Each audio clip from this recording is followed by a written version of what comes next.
आज जिस टॉपिक की हम लोग बात करेंगे बड़ा आसान सा टॉपिक है जिसपे हम लोग बात करेंगे। उस टॉपिक का नाम क्या है? What is an atom. थोड़ा सा एटम के बारे में समझें, क्योंकि एटम जो है ये आपको जब तक केमिस्ट्री पढ़ेंगे तब तक एटम के साथ हम लोग बने रहेंगे।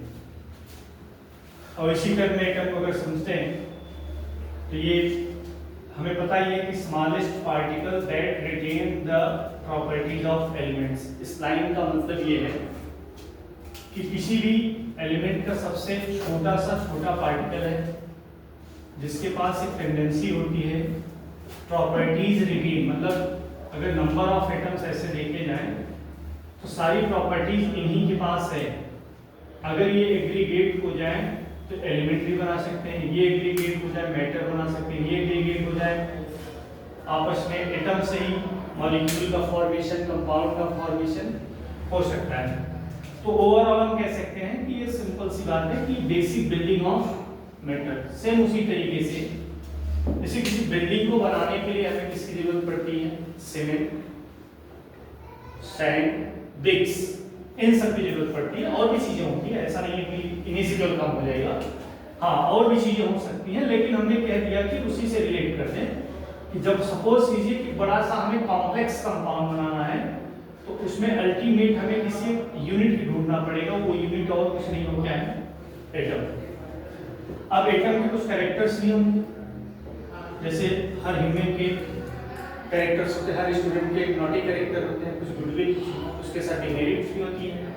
तो एटम्स के पास ऐसी क्या शरारत है, क्या ऐसी चीजें हैं, हाँ ऐसा क्या इसके पास नॉटीनेस है?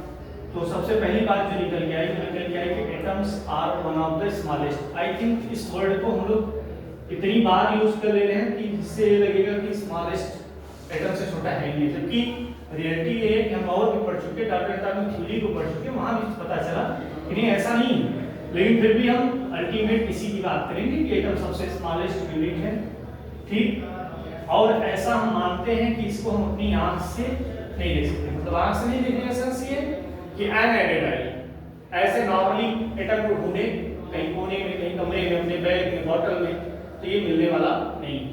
तो ऐसे सीन में हम क्या कह सकते हैं? It can not see by naked eye, unaided eye अपनी आंखों से नहीं देख सकते। देखेंगे तब कैसे? फिर देखने के लिए हमारे पास एक पावरफुल क्या होना चाहिए? माइक्रोस्कोप, जिसका नाम क्या है? Electron microscope. इलेक्ट्रॉन माइक्रोस्कोप से हम एटम को देख सकते हैं, ठीक। और इसी से ही देख के जे थॉमसन का एक्सपेरिमेंट आया, उसके बाद जो है चैडविक का एक्सपेरिमेंट आया, रदरफोर्ड का एक्सपेरिमेंट आया, उसके बाद ऑयल ड्रॉप एक्सपेरिमेंट आया, जिससे अलग अलग आगे जाके डिस्कवरीज होती चलेगी। अब यहाँ से दूसरा पॉइंट हमें क्या बता रहा है कि अगर हमें एटम की साइज को बताना हो तो एटम की साइज हमेशा हम रेडियस, जैसे ये एटम को हम मान लेते हैं स्फीयर, और ये हो जाएगा इसका न्यूक्लियस, और ये इसका हो जाएगा रेडियस। तो एटम की जब भी साइज हम बताएंगे तो हमेशा किससे बताएंगे? रेडियस में। और छोटी यूनिट का हम सहारा लेंगे तो छोटी यूनिट में हमें नैनो मीटर मिलेगा। तो 1 nanometre equal to 10 power 9 metre, 1 metre equal to 10 power 9 nanometre. तो इट मींस साइज एटम की रेडियस से, और रेडियस हम कैसे बताएंगे? नैनोमीटर। तीसरी जो बात निकल के आई वो ये आई एटम के बारे में कि एटम बना होता है कंपोज्ड, मतलब ये अगर बना हुआ है इलेक्ट्रॉन, प्रोटॉन, न्यूट्रॉन, इन 3 पार्टिकल्स से भी मिलकर बना होता है। ये एटम के बारे में, जिसमें प्रोटॉन और न्यूट्रॉन को हम सेंटर कोर, मतलब ये सबसे कोर पार्टिकल मानते जाते हैं। क्यों? क्योंकि इस न्यूक्लियस वाले पोर्शन में, ये इसका न्यूक्लियस वाला जो पोर्शन, इसीलिए प्रोटॉन और न्यूट्रॉन पाए जाते हैं। फिर चौथा जो पॉइंट है, अगर हमें एटम को कहीं क्लासिफाइड करना पड़ जाए विद केमिकल के फॉर्म में, तो हम उसके प्रोटॉन के नंबर पे जाते हैं। बहुत इंपॉर्टेंट पॉइंट है, जो कि होता कहाँ है? उसके न्यूक्लियस में प्रेजेंट होता है। इट मींस यहीं वाले पोर्शन में P+N प्रोटॉन और न्यूट्रॉन होता है। कभी कभी किसी सेंस में इसको हम न्यूक्लियॉन्स कहते हैं, तो कोई गलत टर्म नहीं है। अब सपोज कीजिए कि कहीं पे Z=6 लिखा है, इट मींस Z हमें क्या बताता है? Atomic number. Z हमें क्या बताता है? Atomic number. और एटॉमिक नंबर ये 6 का मतलब है इसमें प्रोटॉन के नंबर कितने हैं? 6। और अगर प्रोटॉन की नंबर 6 है तो इसका मतलब ये कौन है, कार्बन, और कार्बन को सिंबलाइज किससे किया जा रहा है, 6 से। ऐसे ही मान लीजिए हमारे पास Z इक्वल टू 92 लिखा है, इसका मतलब कि इसमें नंबर ऑफ प्रोटॉन कितने हैं, 92, और 92 किसका होता है, यूरेनियम का, जिसको हम रिप्रेजेंट करते हैं किससे, कैपिटल यू से। लेटर वर्ड जो हम यूज करेंगे कैपिटल यू। पांचवा पॉइंट, ऐसे और भी एग्जांपल दे सकते हैं, जैसे कहीं पर Z इक्वल टू 11 लिख दिया जाए, इसका मतलब P इक्वल टू क्या है, इतना पे 11, और 11 किसका होता है, सोडियम का, जिसे हम नाइट्रियम भी कहते हैं, तो उसका सिंबल क्या हो जाएगा, Na।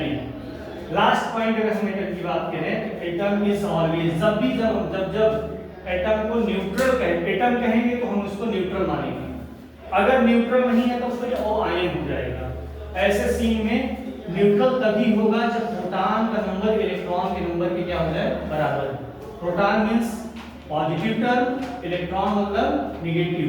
अब ऐसे सेंस में क्या लिख सकते हैं कि अगर हम कहीं पे प्रोटॉन की वैल्यू कितनी लिखे हैं, 11, अगर वो न्यूट्रल है तो इसका मतलब इलेक्ट्रॉन की भी वैल्यू क्या है, 11।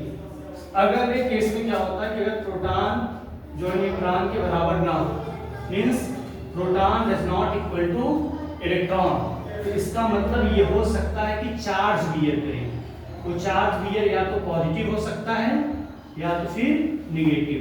अगर पॉजिटिव हुआ तो उसको कैटायन कहते हैं, निगेटिव हुआ तो उसको एनायन कहते हैं। तो ये पूरी जो स्टोरी थी इसके लिए थी, एटम के लिए। ठीक, थैंक यू।